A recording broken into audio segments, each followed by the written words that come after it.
Vous savez interpréter l'aspect du ciel et de la terre, mais ce moment-ci, pourquoi ne savez-vous pas l'interpréter dit Jésus dans l'Évangile.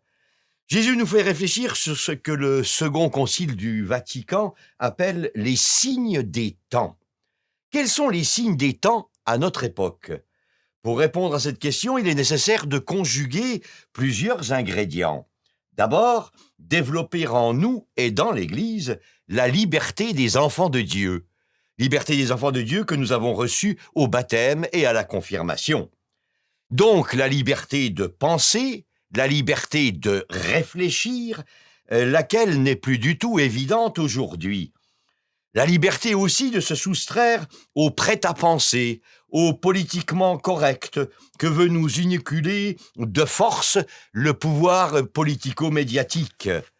Et donc exclure de notre part toute fainéantise qui nous ferait ne pas chercher la vérité.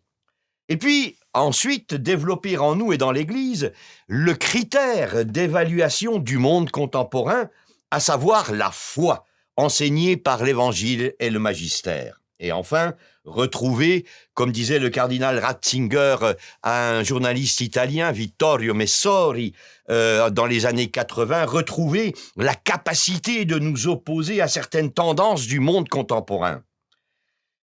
Enfin, scruter l'action de la grâce, aujourd'hui et ici. Autrement dit, rechercher la présence agissante de la grâce.